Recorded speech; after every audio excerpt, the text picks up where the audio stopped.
আসসালামু আলাইকুম। সংবাদে আপনাদের সবাইকে স্বাগত জানাচ্ছি। আমি ফিরোজ তোহা। শুরুতেই আরবে কেবলস সংবাদ শিরোনাম।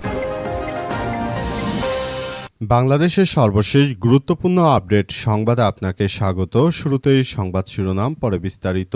প্রথমেই জানাবো, এবার সিলেটের গোলাপগঞ্জে শারজিস আলমের গাড়ি বহরে হামলা। সিলেটের গোলাপগঞ্জে জাতীয় নাগরিক পার্টি এনসিপির উত্তরাঞ্চলের মুখ্য সমন্বয়ক শারজিস আলমের গাড়িতে হামলার খবর পাওয়া গেছে। আজ বৃহস্পতিবার 30শে জুলাই দুপুরের পর এমন ঘটনা ঘটেছে। সিলেটের হবিগঞ্জের পর সিলেটের গোলাপগঞ্জের উপর দিয়ে শারজিস আলম বা এনসিপির নেতাকর্মীদের গাড়িবহর যাচ্ছিল। তখন আবারও বিএনপির সন্ত্রাসীরা সেখানে আক্রমণ চালিয়েছে। শারজিস আলমের উপর আক্রমণ চালানোর ঘটনা ঘটেছে। এই ঘটনায় আসলে নতুন করে এক ভয়াবহ বিপর্যয়কর পরিস্থিতি ডেকে আনল বিএনপি। আগামীকাল যদি সারা দেশ জুড়ে আবার হরতালের ডাক দেয়, তখন বিএনপি কিভাবে সামাল দেবে? এই জাতীয় নাগরিক পার্টি এনসিপি 11 দলীয় জোট কিংবা আওয়ামী লীগের সবাই যদি একযোগে রাস্তায় নামে, তাহলে বিএনপির তো পতন ছাড়ার দ্বিতীয় কোনো উপায় থাকবে না। এরপর জানাবো, আত্মসমর্পণের আগেই গ্রেপ্তার হতে পারে হাসিনা বললেন আইনমন্ত্রী। আইন বিচার ও সংসদ বিষয়ক মন্ত্রী মোহাম্মদ আসাদুজ্জামান বলেছেন যে, একজন ব্যক্তি দণ্ডপ্রাপ্ত বা মৃত্যুদণ্ডপ্রাপ্ত আসামি হলেও বাংলাদেশের নাগরিক হিসেবে ফিরে আইনের প্রতি শ্রদ্ধা জানিয়ে আত্মসমর্পণ করার অধিকার রয়েছে। দেশে ফিরতে চাইলে সাবেক প্রধানমন্ত্রী শেখ হাসিনাকে বাংলাদেশের প্রচলিত আইন অনুযায়ী প্রক্রিয়ার মুখোমুখি হতে হবে। তবে আইন শৃঙ্খলা রক্ষাকারী বাহিনী প্রয়োজন মনে করলে আত্মসমর্পণের আগেই তাকে গ্রেপ্তার করতে পারবে। এদিকে মানব পাচার এবং অনলাইন স্ক্যাম প্রতিরোধে কঠোর ব্যবস্থা নিচ্ছে সরকার বললেন সালাউদ্দিন আহমেদ। মানব পাচার এবং প্রযুক্তি নির্ভর অপরাধের হাত থেকে দেশের নাগরিকদের সুরক্ষা দিতে বর্তমান সরকার সর্বোচ্চ অগ্রাধিকার দিয়ে কাজ করছে বলে জানিয়েছেন স্বরাষ্ট্রমন্ত্রী সালাউদ্দিন আহমেদ। তিনি বলেন, প্রযুক্তিকে ব্যবহার করে যারা বিদেশে মানুষ পাচার করে, বিশেষ করে আমাদের দেশের নারীদেরকে টার্গেট করে যারা বিদেশে পাচার করছে, তাদের বিরুদ্ধে সর্বোচ্চভাবে শাস্তির আওতায় নিয়ে আসতে বর্তমান সরকার বদ্ধপরিকর। নতুন নতুন আইন করা হচ্ছে যাতে করে অনলাইনে কেউ সরকারের বিরুদ্ধে কোনো কিছু লিখতে না পারে। সেজন্য আবারও শেখ হাসিনার মতো আইন করছে বিএনপি। জানাবো, পদত্যাগ করেছেন ন্যাশনাল ব্যাংকের এমডি আদিল চৌধুরী। তীব্র আর্থিক সংকট, উচ্চ খেলাপি ঋণ এবং ধারাবাহিক লোকসানের মুখে পড়া ন্যাশনাল ব্যাংকের ব্যবস্থাপনা পরিচালক এমডি আদিল চৌধুরী পদত্যাগ করেছেন। চলতি সপ্তাহের শুরুতে তিনি ব্যাংকের পরিচালনা পর্ষদের কাছে পদত্যাগপত্র জমা দেন। ব্যক্তিগত কারণ দেখিয়ে পদত্যাগপত্র জমা দেওয়ার পর থেকে তিনি আর নিয়মিত ব্যাংকে যাচ্ছেন না বলে ন্যাশনাল ব্যাংকের সূত্র বিষয়টি নিশ্চিত করেছে। এবং সর্বশেষ জানাবো, সরকারি বাস চালকের বাড়িতে মিলল 20 কোটি রুপি, 15 কেজি স্বর্ণ। ভারতের পশ্চিমবঙ্গ রাজ্যের বীরভূম জেলায় এক অবসরপ্রাপ্ত সরকারি বাস চালকের বাড়ি থেকে বিপুল পরিমাণ নগদ অর্থ এবং 15 কেজি স্বর্ণ উদ্ধার করা হয়েছে। উদ্ধার হওয়া নগদ অর্থের পরিমাণ 20 কোটি রুপি বা বাংলাদেশি মুদ্রায় 25 কোটি টাকা। ভারতীয় সংবাদ মাধ্যম আনন্দবাজার জানিয়েছে, যার বাড়ি থেকে বিপুল পরিমাণ অর্থ উদ্ধার হয়েছে তার নাম মিনার মণ্ডল। তিনি বীরভূমের দাপুটে তৃণমূল নেতা অনুব্রত মণ্ডলের ঘনিষ্ঠ পাথর ব্যবসায়ী টুলু মণ্ডলের আত্মীয় এবং মিনার আগে সরকারি পরিবহন নিগমের বাস চালক ছিলেন এবং কিছুদিন আগে স্বেচ্ছায় অবসর নিয়েছেন। প্রিয় দর্শক, এতক্ষণ শুনছিলেন সংবাদ শিরোনাম, এবারে বিস্তারিত।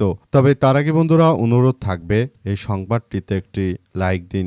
এই চ্যানেলে আপনি নতুন হয়ে থাকলে আমাদের সংবাদটি দেখতে দেখতে চ্যানেলটি সাবস্ক্রাইব করে রাখুন। কমেন্ট করে বন্ধুরা আপনার মূল্যবান মতামত জানিয়ে দিন আপনি বিশ্বের কোন দেশ থেকে বা বাংলাদেশের কোন স্থান থেকে আমাদের সংবাদটি দেখছেন এবং শুনছেন। আর বন্ধুরা, সংবাদটি আপনার সোশ্যাল মিডিয়া ফেসবুকে শেয়ার করে বন্ধুদেরও দেখার সুযোগ করে দিন। গাজা যুদ্ধে আপনি যদি নিরীহ ফিলিস্তিনিদের ভালোবেসে থাকেন, কমেন্টে ইয়েস লিখে পুরো বিশ্ববাসীকে আমাদের এই তাজা আপডেটটি দেখার সুযোগ করে দিন। এবারে বিস্তারিত। এবার সিলেটের গোলাপগঞ্জে শারজিস আলমের গাড়ি বহরে হামলা। এবার সিলেটের গোলাপগঞ্জে জাতীয় নাগরিক পার্টি এনসিপির উত্তর অঞ্চলের মুখ্য সমন্বয়ক শারজিস আলমের গাড়িতে হামলার ঘটনা ঘটেছে বেলা ৩টার দিকে। গোলাপগঞ্জ উপজেলা পরিষদ গেট সংলগ্ন নূর ম্যানশনের সামনে হামলার ঘটনা ঘটে। তবে এতে তাৎক্ষণিকভাবে কেউ আহত হওয়ার খবর এখনও আমাদের হাতে আসেনি। দুপুর ১২টার দিকে এনসিপির আহ্বায়ক নাহিদ ইসলাম, মুখ্য সমন্বয়ক নাসির উদ্দিন পাটোয়ারি, উত্তর অঞ্চলের মুখ্য সমন্বয়ক শারজিস আলম সিলেটে পৌঁছান। নগরের প্রবেশপথ পাড়াইরচর এলাকায় পৌঁছালে স্থানীয়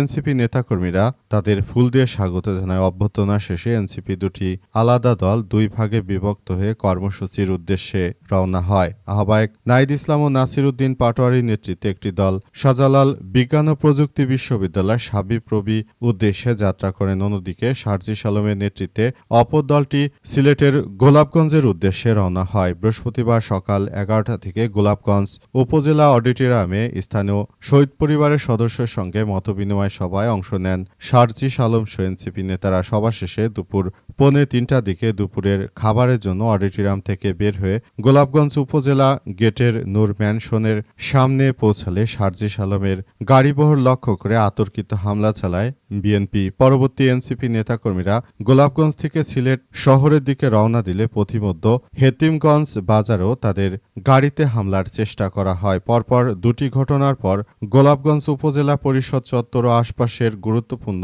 সড়কগুলোতে পুলিশ, এপিবিএন এবং আইনশৃঙ্খলা বাহিনীর অতিরিক্ত সদস্য মোতায়েন করা হয়েছে।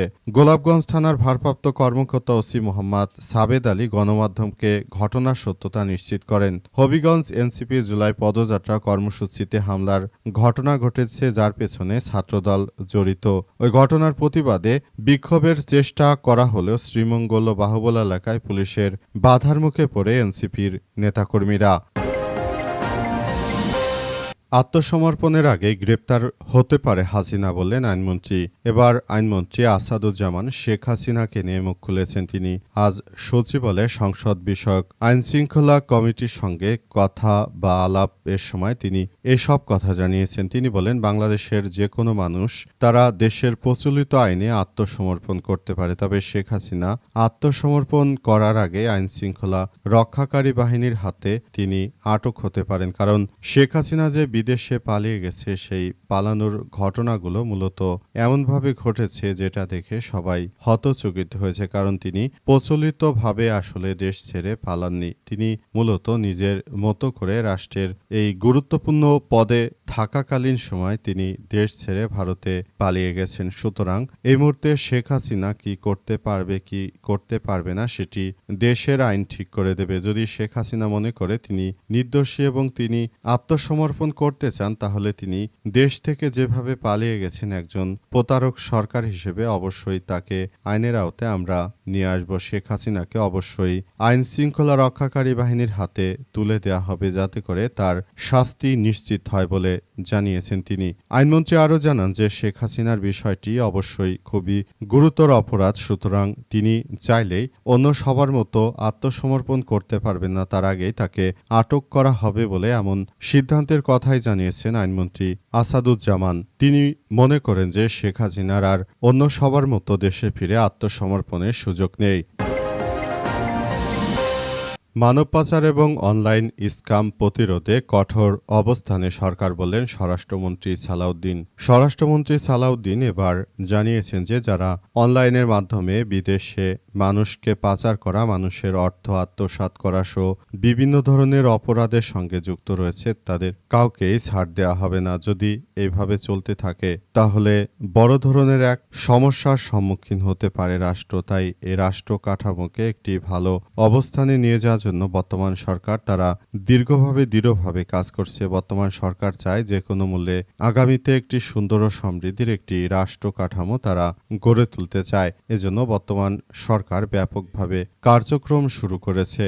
অন্তর্বর্তীকালীন সরকারের প্রধান উপদেষ্টা প্রফেসর ডক্টর মোহাম্মদ ইউনূসের সরকার তিনি বাংলাদেশ দেশের আইন শৃঙ্খলা অতটা উন্নত করতে পারেননি। তবে তিনি যখন ক্ষমতায় ছিলেন তখন বর্তমান সময়ের থেকে আইন শৃঙ্খলা কোনোভাবে কোনোভাবে আসলে খারাপ ছিল না, কিন্তু বর্তমানে বিএনপি ক্ষমতা আসার পর থেকে দেশজুড়ে আরও চাঁদাবাজি, রাহাজানি, বিদেশে মানুষ পাচার সহ এসব ঘটনাগুলো আরও প্রকৃতপক্ষে বেশি পরিমাণ হচ্ছে। তাই বিএনপি সরকার এসব বিষয়গুলোর দিকে এবার নজর দেবে বলে জানিয়েছেন তিনি।